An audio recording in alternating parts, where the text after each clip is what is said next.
لا شك أن محمدًا خير الورى ريق الكرام ونخبة الأعيان.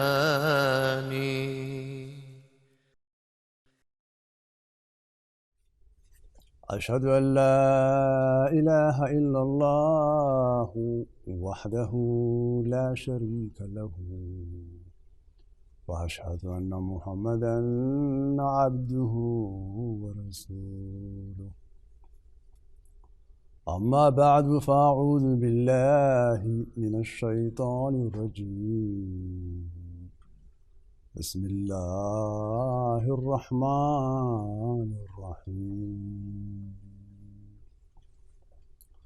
اللهم صل على محمد وعلى آل محمد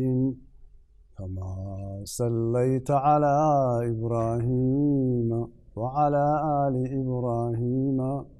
إنك حميد مجيد. اللهم بارك على محمد وعلى آل محمد كما باركت على إبراهيم وعلى آل إبراهيم إنك حميد مجيد. السلام عليكم ورحمة الله وبركاته. كسو دوادا برنامج كان نولينتا إسلامك. labadii barnaamij ee hore waxaan ka soo hadalnay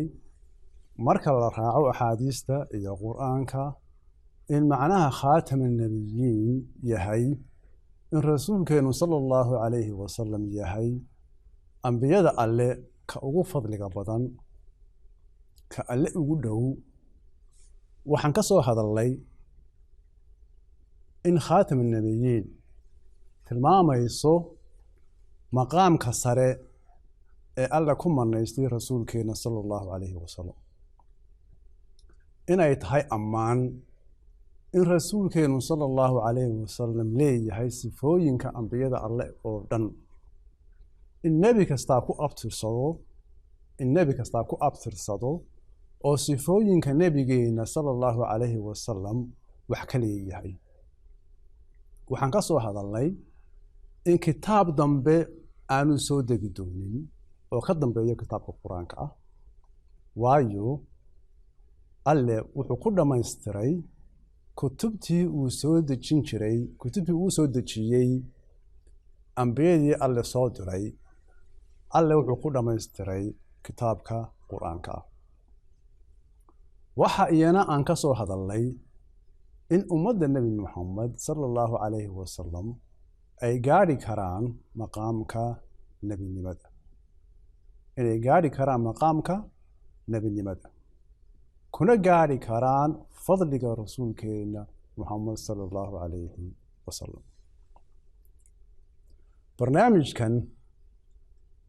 waxaan sii wadaynaa inaan idiin soo bandhigo axaadiis iyo aayado kale oo caddaynaya in ummadda islaamka maqaamka nebinimadu u furan yahay.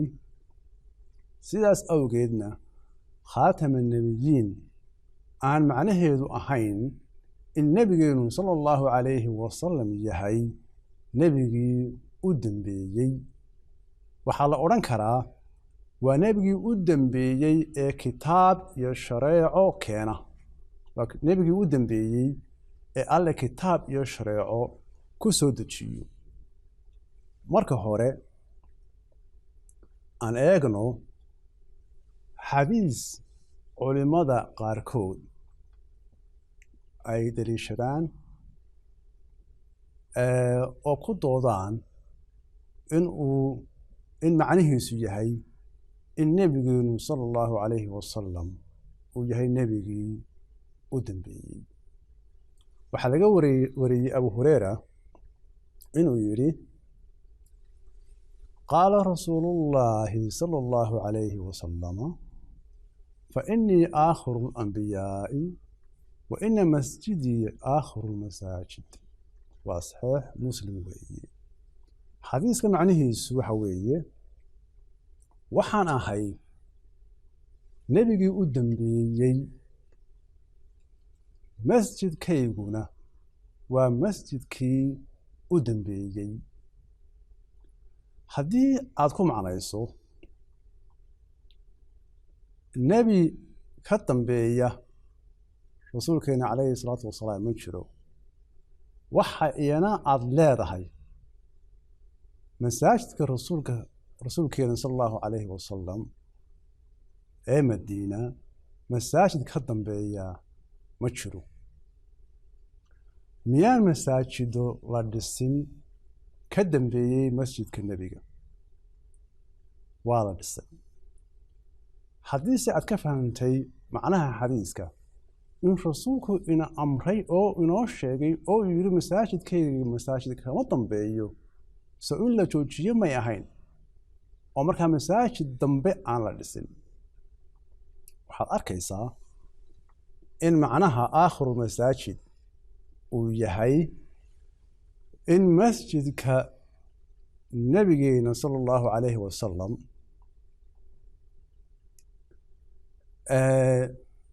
uu yahay tusaale uu yahay in masjid kasta oo la dhisayo loo dhiso sidiisa loo dhiso ujeedada rasuulkeenu sallallahu alayhi wasallam uu dhisay masaajidka Madiina markaa waxaad arkaysaa sidoo kale aakhirul anbiya waa nabi dambe ma iman karo haddii uu yimaadana waa inuu ogolaansho iyo ansixid ka haystaa khaatamun nabiyiin oo sifooyinka nebi maxamed sallallahu alayhi wasallam wax ka mid ah la yimaada haddii kale nebi ma aha macnaha aad ku fahanto آخر المساجد وإن كفهنتا آخر الأنبياء هذه آخر المساجد لديس كارو مساجد كله سيدو كله آخر الأنبياء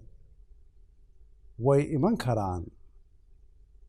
نبي إيمان كران وحقوله ee markaa waajibka inagu ahi waxa weeye in aan fahanno sida uu iman karo ee waafaqsan ahadiista kale ee rasuulkeena sallallahu alayhi wasallam iyo kitaabka quraanka labadii barnaamij ee hore ayaynu kaga soo hadalnay balse aayado kale iyo ahadiis kale iyana aan idin soo bandhigo si aan u fahanno in ummadda nabi maxamed sallallahu alayhi wasallam nabi ka dhalan karo kaasina yahay mahdiga iyo in maqaamka nabinimadu uu u furan yahay oo alle aanu joojin nabinimadu waa nimcada u sarreysa ee alle addoon ku manaysto rasuulkeenu sallallahu alayhi wasallam waa raxmatu lil caalamiin uma iman inuu xiro naxariista iyo darajooyinka alle u dhawaanshaha ah fadligiisa ayaa lagu gaari karaa nimcooyinka alle u dhawaanshaha ah oo nebinimadu ay ka mid tahay aayadan aan eegno alle inoo sheegay inuu malaa'igta iyo dadkaba ka doorto rusul oo ku cadaynaysa in maqaamka rasuulnimadu wali u furan yahay oo ka alle uu doono alle ku manaysan karo waxa alle kitaabka quraanka ku yiri أعوذ بالله من الشيطان الرجيم الله يصطفي من الملائكة رسلا ومن الناس إن الله سميع بصير فسورة الحج وهي آيات تضباط إيجو لح معنى هذا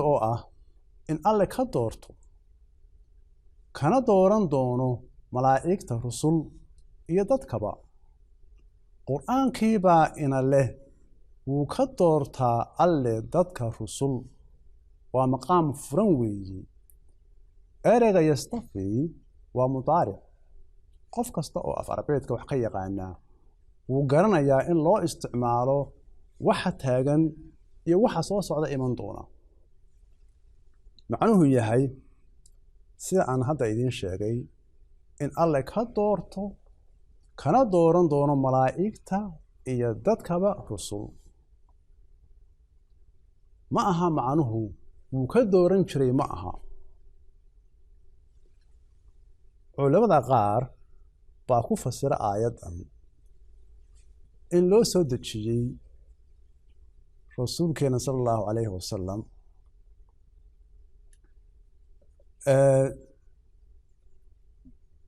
markii alle joojiyey inuu rasuul dambe soo diro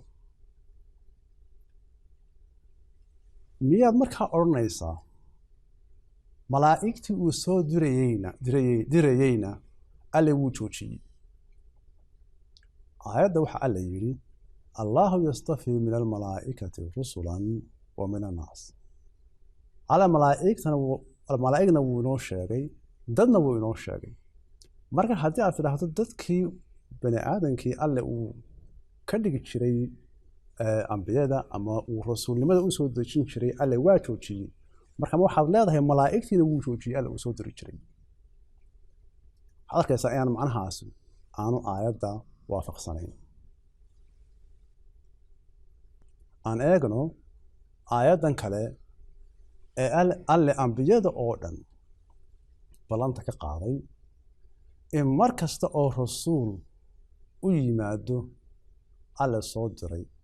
inay aaminaan oo u hiiliyaan waxaa alle kitaabka qur-aanka ku yidhi acuudu billaahi min ashaytaani rajiim وإذ أخذ الله ميثاق النبيين لما آتيتكم من كتاب وحكمة ثم جاءكم رسول مصدق لما معكم لتؤمنن به ولتنصرنه قال أغررتم وأخذتم على ذلكم إصري قالوا أغررنا قال فاشهدوا وأنا معكم من الشاهدين وسورة آل عمران وهي آيات 82 معناheedu waxa weeye in alla ka qaaday ambiyada oo dhan axad ka qaaday in nabi kasta ummadii loo soo diray yani macnuhu waxa weeye nabi kasta ummadii loo soo diray ayuu wakiil ka yahay marka axdiga waxa uu qaadayaa waa dadkii loo soo diray muxuu yahay axdigu mar kasta oo aan idiin keeno kitaab iyo xikmad lamaa aataytukum min kitaabin wa xikmatin kadibna uu idiin yimaado rasuul fulinaya rumaynaya ta aad haysataan uma jaa'akum rasuulun musadiqun limaa macakum maxaa markaa idinku waajiba in aad rumaysaan oo u hiilisaan latu'minunna bihi walatansurunnahu kutubtii ka horeysay rasuulkeena sala allahu calayhi wasalam oo dhan waxaa ku qornaa saadaalo in rasuulkeenu sala allahu calayhi wasalam iman doono waa taata aayaddu ay tilmaamayso ee alla leeyahay musadiqun limaa macakum fulinaya rumaynaya ta aad haysateen waa saadaalahan ku qoraa kutubtan aad haysateen waxa alle weydiiyey ambiyadii ma ogolaateen oo ma qaadeen mas-uuliyaddan aan idin saaray aqrartum wa akhadtum calaa daalikum isri waxay yidhaahdeen waan aqbalnay qaaluu aqrarnaa waxa alla yidhi markhaati ka ahaada aniguna markhaati ayaan idinkala ahaanaya fashhaduu wa anaa macakum min ashaahidiin axdiga nebi kasta uu u qaaday ummaddii loo soo diray waxa weeye mar kasta oo rasuul loo soo diro mar kasta oo rasuul loo soo diro inay aaminaan oo u hiiliyaan gaar ahaan inay dhammaantood rumeeyaan rasuulkeena sala allahu calayhi wasalam waayo waxaa alle u soo diri doonaa caalamiinka oo dhan cid walba adduunka oo dhan markaa ballanta nebi kasta alle ka qaaday waa in marka khaatama nebiyiin sala allahu calayhi wasalam yimaado dadka aaminsan diimihii ka horeeyey oo dhammi ay aaminaan oo u hiliyaan qolo kasta kitaabkooda ayaa waxaa ku qoran saadaalo u tilmaamaya nebi moxamed sala allahu calayhi wasalam si ay u aqoonsadaan qof baa odhan kara axdigan waxaa laga qaaday ambiyadii ka horeysay rasuulkeena sala allahu calayhi wasalam su-aashu waxaa weeye axdigan miyaa rasuulkeena sala allahu calayhi wasalam laga qaaday waa laga qaaday waxaa sii caddaynaysa aayaddan kale kuna jirta suuradda al-axsaab ee ay ku jirto aayadda khaatam nabiyiin waxaa alla yidhi acuudu billaahi min ashaytaani arajiim waid akhadnaa min annabiyiina miithaaqahum wa minka ومن نوح وإبراهيم وموسى وعيسى بن مريم وأخذنا منهم ميثاقا غليظا وسورة الأحزاب ويس آيات استيداد سيدا آيات كوعد أحد النبي صلى الله عليه وسلم السجن وقال وكقاضي سيدا إيريغا ومنك وتلمام أيو أو يو أديغا وفي سوح على يري وإذا أخذنا من النبيين ميثاقهم ومنك وحن كقعدنا أنبياء أحدي iyo adiga axdigu waa ka aayadda hore aan ka soo hadalnay ee alle inoo sheegay in mar kasta oo rasuul u yimaado in ay rumeeyaan oo u hiliyaan rasuulkeenu sala allahu calayhi wasalam markaa inaynu axdigan fulino ayuu inagula dardaarmay oo yidhi waa xadiis waxa weeye ibna maaja ah فإذا رأيتموه فبايعوه ولو حبوا على الثلج فإنه خليفة الله المهدي أحد كان الله رسول كان صلى الله عليه وسلم كقاضي أيو إنه قلت دارمي إن أيون همينو مهدي حديث كمعنيه وحوي حدي أركتان لكلانتان ومهدي أحد لقلا أو بيعو لقلا أو قادا haddii aad dhibaato kasta u maraysaan waayo waa khaliif alle oo mahdi ah khaliif allena waa rasuul sidee marka loo odhan karaa khaatam annabiyiin waa nebigii u dambeeyey marka qur-aanku ina faray in mar kasta oo rasuul yimaado in aynu rumayno oo u hiilinno rasuulkeenu sala allahu calayhi wasalam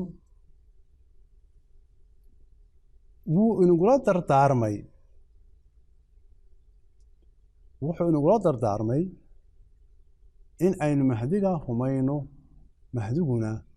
nebi yahay haddii aan nebi ka dambeyn rasuulkeena sala allahu calayhi wasalam maxaa alle ballanta uga qaaday in ummaddiisu mar kasta oo rasuul u yimaado ay aaminaan oo u hiliyaan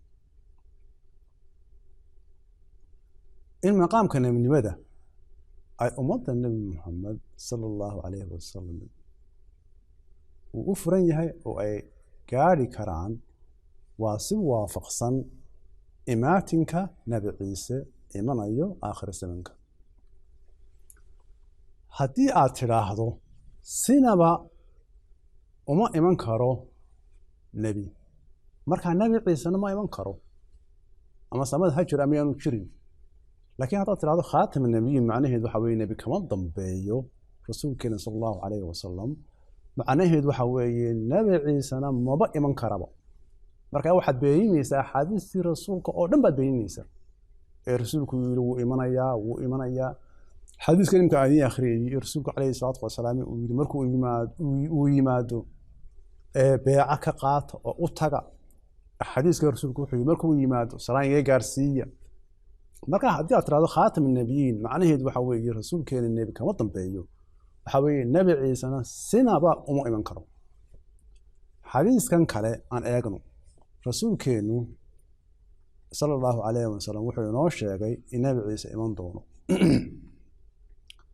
sidee marka khaatam النبيين macnaheedu u noqon karaa waa nebigii u dambeeyey marka rasuulkeenu sala allahu calayhi wasalam inoo sheegay in nebi ciise iman doono waliba inoo cadeeyey inuu nebi yahay wuxuu yiri rasuulku sala allahu calayhi wasalam xadiisku waxa weeye saxiix muslim weeye wuxuu walaysa baynii wa baynahu nabiyun xadiiska macnihiisu waxa weeye aniga waa rasuulkeena sala allahu calayhi wasalam iyo isaga waa nebi ciise nebi nooma dhexeeyo waxa weeye nebi ciise waa nebi waxaan idiin sheegayaa sida culamada qaar u macneeyaan nebinimada nebi ciise say u odhan karaan nebigeenu waa khaatam النبيين oo nebi kama dambeeyo isla markaana ay odhan karaan nebi ciise ayaa imanaya marka hore iskuma waafaqsana qaarba sibay u haystaan gore oo qur-aankii iyo axaadiistii ayay isku khilaafsan yihiin cidlo ayay isku haystaan waayo dhammaantood fahamkoodu ma waafaqsana kitaabka qur-aanka ah waxaanse idiin soo bandhigayaa sida ay u haystaan culamada qaar waxay ku odhan marka uu yimaado nebi ciise wuxuu ahaa nebi waase nebinimadii alla siiyey markii loo soo diray reer banu israa'iil wuxuu noqonayaa muslim wuxuuna ku daba tukanayaa mahdiga gore oo waa nebi islaam ah waa nebi muslim ah sidee isla markaa ay u odhan karaan khaatam النبيين macnaheedu waxa weeye nebi kama dambeeyo sideese uu islaamaya ma mahdiga ayaa shahaado u qabanaya mise alle ayaa qur-aanka mar labaad ku soo dejinaya sideese ummadda nebi maxamed loogu soo diri karaa marka alle qur-aanka inoogu sheegay in loo soo diray reer banu israa'iil qur-aanku wuxuu leeyahy warasuulan ilaa bani israa'iila aale cimraan weeye aayadda 50aad xaggeese alle qur-aanka ku yidhi nebi ciise ayaa loo soo diri doonaa ummadda nebi maxamed sala allahu calayhi wasalam kama sugno qur-aanka waxaan halkan rabaa inaan idin fahamsiiyo in kasta oo sida ay u macneeyaan ay isburburinayso waxay aaminsan yihiin in nebi iman doono ahna nebi ciise oo islaami doona sidee markaa ay ugu macneyn karaan khaatam النبيين inaan nebi ka dambeyn rasuulkeena sala allahu calayhi wasalam qaar kale ayaa jira oo culimada ka mid ah oo ku odhan nebi ciise ayaa imanaya laakiin nebi ma ahaan doono waxay ka qaadeen nebinimadii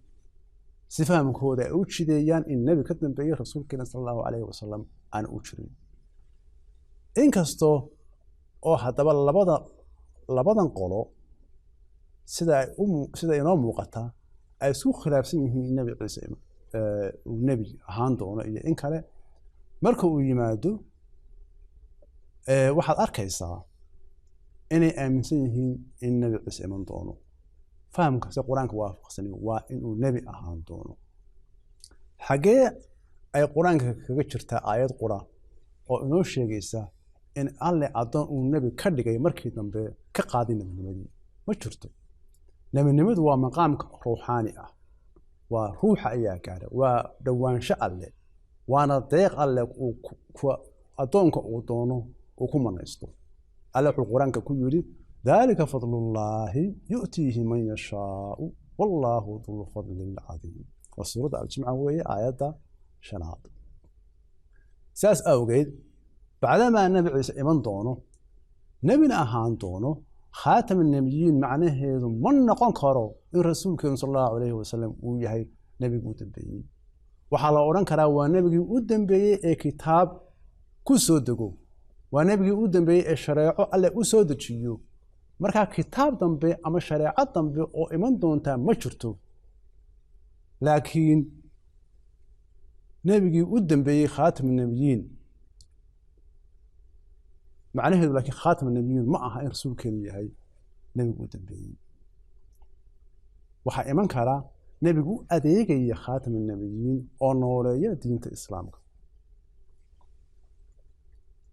jamaacada axmediya waxaan aaminsannahay in nebigaasi yahay mahdiga oo magac ahaan nebi ciise ah, qof ahaan ma aha. waxaan ka soo hadalnay in nebi ciise nebigii loo soo diray reer banu israa'iil aanu samada ku nooleen ee geeriyooday. markaasoo noqoshada nebi ciise waa addoon ummadda nebi maxamed ka mid sala allahu calayhi wasalam oo alle ku manaysan doono, alla siin doono maqaamka nebinimada. kaasina waa mahdiga. waa nebinimo fadliga khaatam nabiyiin alle ku siin doono, una ah khaadim waajibkiisu yahay inuu nooleeyo diinta islaamka oo muslimiinta xoojiyo. xagee fahamkan khaldan ka soo galay caqiidada islaamka? culamada qaar waxay u haystaan in nebi kastaa kitaab keeno, shareeco cusub keeno, ama diintii ka horeysay uu nasakho, ama ummad cusub uu abuuro. waxaa markay u haystaan haddii nebi yimaado inay tahay inuu diin kale la yimaado ama shareeco kale keeno. waxay markaa leeyihiin haddii kitaabka qur-aanka ahi uu dhammaystiran yahay waa in aan nebi dambe iman. waase faham aan waafaqsanayn kitaabka qur-aanka. ambiyada alle waa laba nooc. waa ambiye alle kitaab u soo dejiyo iyo qaar kitaab ka soo horeeyey xoojiya. ambiyadii reer banu israa'iil oo badankooda kitaab looma soo dejin. waxay u yimaadeen inay kitaabkii nebi muuse ee towraad ahaa ay xoojiyaan oo reer banu israa'iil ku toosayaan dariiqa toosan. haddana alle subxaanahu wa tacaala ayay waxyi ka heli jireen. nebinimada u furan ummadda nebi moxamed sala allahu calayhi wasalam waa nebinimo khaadim u ah una adeegaysa khaatam annabiyiin oo ah inay noolayso diinta islaamka. sharce cusub, diin kale, kitaab kale midna lama keeni karo. fahamkani waa sida qura ee waafaqsan maqaamka sare ee alla ku manaystay rasuulkeena sala allahu calayhi wasalam in fadligiisa ummaddiisu ku gaadhi karaan maqaamka nebinimada. mase aha sida aan soo sheegnay in qof kastaa iska odhan karo waxaan ahay nebi. axaadiista rasuulkeena sala allahu calayhi wasalam waxaa ku cad nebi ciise oo qura oo uu yidhi wuxuu imanayaa aakhir zamanka. jamaacada axmediya waxaan aaminsannahay in nebigaasi yahay mahdiga. waxaan aaminsannahay inuu yimid yahayna aasaasaha jamaacada axmediya mirsaa qulaam axmed calayhi salaam. waxaan rajaynayaa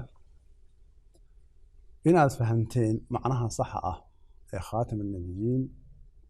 inay ammaan tahay, inay tahay alle u dhowaansho, inay tahay maqaamka sare ee alle subxaanahu wa tacaala uu ku manaystay rasuulkeena sala allahu calayhi wasalam. inaan macnaheedu marna ahayn waa rasuulka u dambeeyey. in ummadda nebi maxamed sala allahu calayhi wasalam maqaamka nebinimadu u furan yahay. rasuulkeenu sala allahu calayhi wasalam inoo sheegay, axaadiis inoogu sheegay in nebi ciise uu iman doono. maqaamka nebinimadana in lagu gaadho fadliga rasuulkeena muxamed sala allahu calayhi wasalam. haddii alla ka dhigo barnaamijka dambe ayaynu sii wadi doonaa. wasalaamu calaykum waraxmat ullaahi wabarakaatu. يا رب صل